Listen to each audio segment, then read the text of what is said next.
Recap in minutes. In today's video, we will be enjoying an action thriller film, entitled Section 8. There will be spoilers ahead, chill out and enjoy. The movie begins 5 years ago in MOSUL, Afghanistan, where a drone flies over a village as a man runs down a dusty road, calling the attention of the Taliban. The man warns an older member that the Americans are coming, while the others bury an improvised explosive device.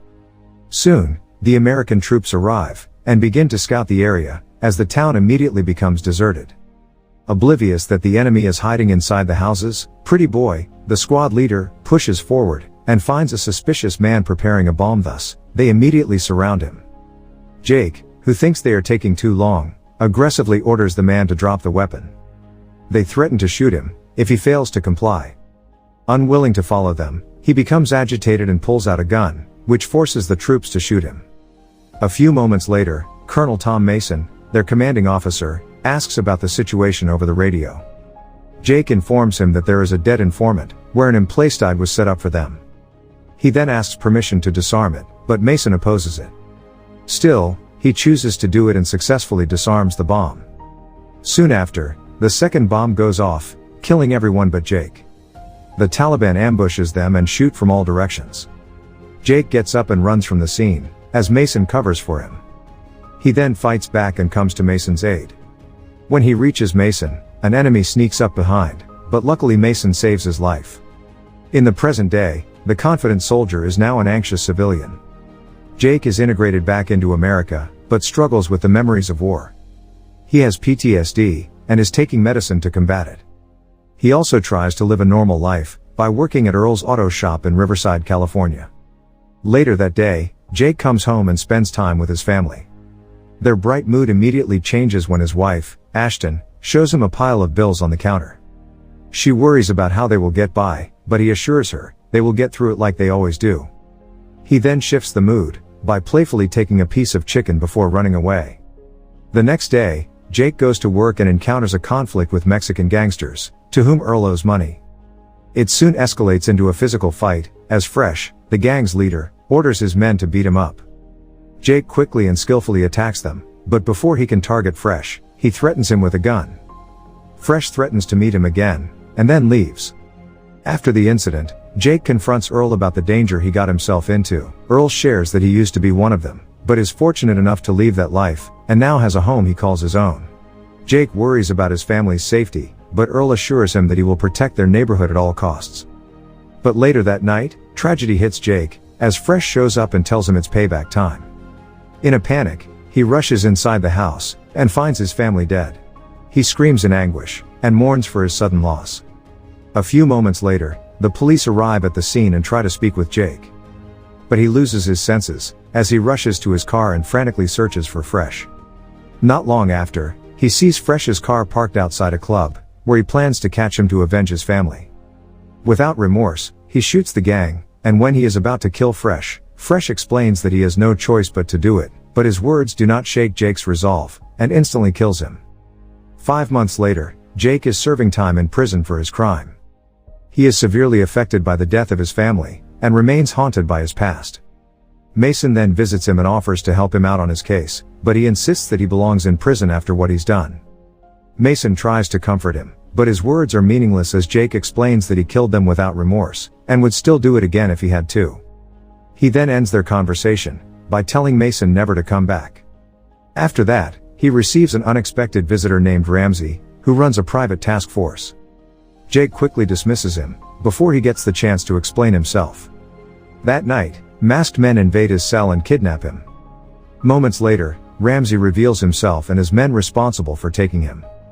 He tells him he's been watching him for a long time, and is impressed by his record. He then asks him to choose whether to rot in prison, or live a new life by joining his unit. After careful thought, Jake decides to live as a hero again, by working under a secret government agency called Section 8. In Washington, D.C. Ramsey formally introduces Elias, Ajax, Bruner, and Mueller and briefs him about what they do. Jake secretly takes a pen from a nearby desk, before he gets led into another room. Ramsey further explains that his real identity has been declared deceased, and he will be given a new alias and backstory. When Ramsey leaves, the team puts him through the initiation process. Ajax starts to provoke him, by stirring up a fight with him. Jake is initially reluctant, but eventually fights back and almost stabs his eye with the pen. A memory of his family suddenly flashes in his mind, which gives him time to calm down. Soon, Jake gets sent on his first mission with Mueller. She briefs him on his first target, Alejandro Castillo, a defense contractor that is also a black market weapon dealer. She tells him that the job is to retrieve a schematic file and eliminate Alejandro before he sells them to the Russians. Upon arriving in Mexico, they find Castillo in a warehouse, where he meets with Johnny, a Russian negotiator, to make the exchange. While they engage in a conversation, Jake sneaks into the place and discreetly takes out a guard. The noise catches their attention, which turns them against each other. Their misunderstanding escalates into shooting, and Jake takes advantage of it by sneakily killing any survivors. He then takes down an injured Castillo, takes the files, and leaves, sparing 2 innocent women. Upon returning to their base, Ramsey reprimands him for compromising the integrity of their mission by leaving survivors. He then threatens to send him back to prison if he doesn't comply. Jake is then dismissed, and Mueller gives an evaluation of his performance. She commends him, but Ramsey is unsatisfied with it. The next day, Locke swiftly infiltrates a hotel with the mission of eliminating a target who knows Ramsey. The man tries to bribe him, but it doesn't sway him, thus he still gets killed. On his way out, the guards suspect him and chase after him. He easily overpowers the authorities and gets away in a stolen car. Meanwhile, Jake moves into a new house. He finds a picture of his time in Afghanistan, which reminds him of a conversation he had with Mason. Jake blames himself for getting him injured, but Mason shares some wise words to ease his guilt. Later, Mueller finds Jake in a pub, where they bond over some drinks. He then asks her about Ramsey, but she claims she doesn't know anything. Thus, he asks for her story instead. She tells him that she used to be in the army, but got reprimanded for punching her commanding officer. Not long after, Ramsey briefs them on their new mission. The target is a state senator named Jim Graham. The objectives are to retrieve digital information from a sensitive case, and to eliminate the target. He assigns Mueller to recover the files, while Jake is on bird watch, and the rest are for reinforcements. He makes it clear that the security will be strict, thus they should expect to fight back. Later they arrive in California disguised as landscapers.